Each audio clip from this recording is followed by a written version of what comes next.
Remember last spring when we were talking about gamma squeezes with GameStop and AMC? Could be happening in something much more important. Coming up here on The Jog.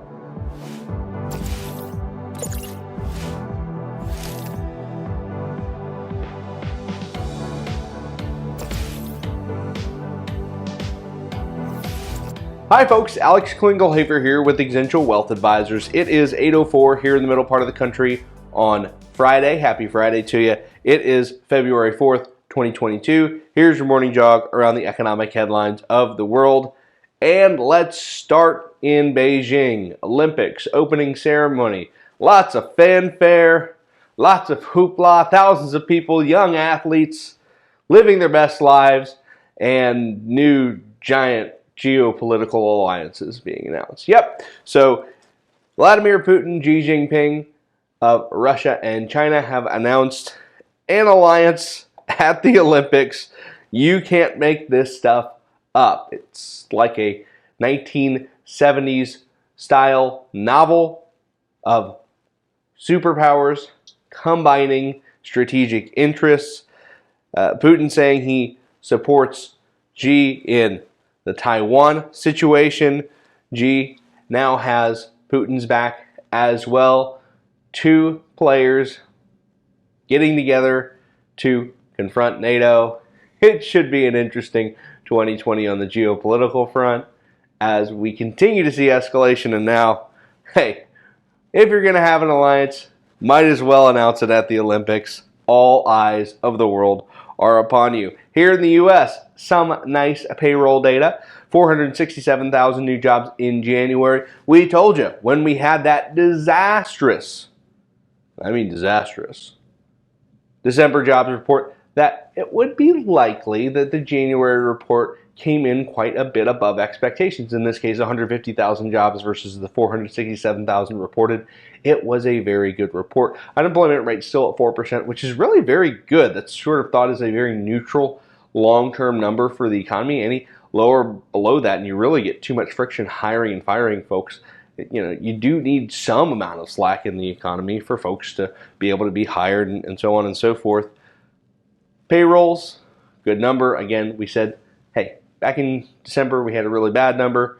Look here to have a good number in January. We also had some revisions of December upwards. That is a very good thing. Overall, the job market is the strongest point of the economy. Inventories not looking so good, and costs not looking so good, which brings me to oil.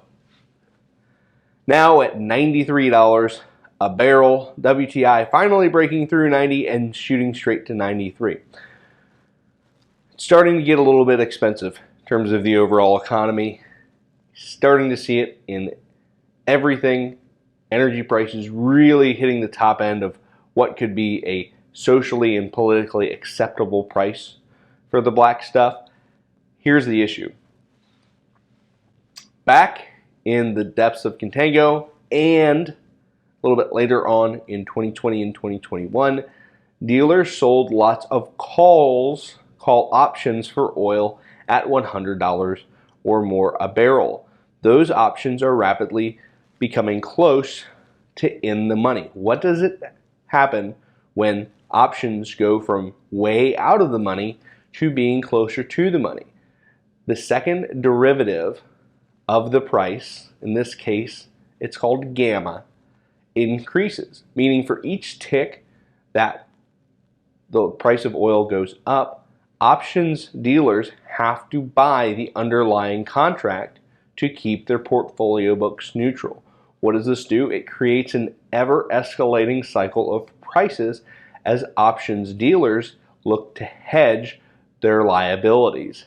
What does that mean? That means that the time it took for oil to go from 80 to 90 will be much greater, typically, if you're looking at the option structure, than the time it would take for those contracts to go from 90 to 100. There's just so much leverage in the system that is levered to buy contracts. As the price goes higher, they're levered to buy more contracts because they get closer to in the money and eventually are in the money at $100, right? It's a round number. This could cause the price of oil to dramatically overshoot on the upside and create some real nasty problems in the real economy as folks are paid more than the market would otherwise support. It's still a tight physical market, don't get me wrong, but because of the gamma squeeze on the paper, you're potentially looking at an even higher market than you would otherwise see. If you want a more detailed explanation of gamma squeezes, check out our old video. I'll pop a link up here and one in the description.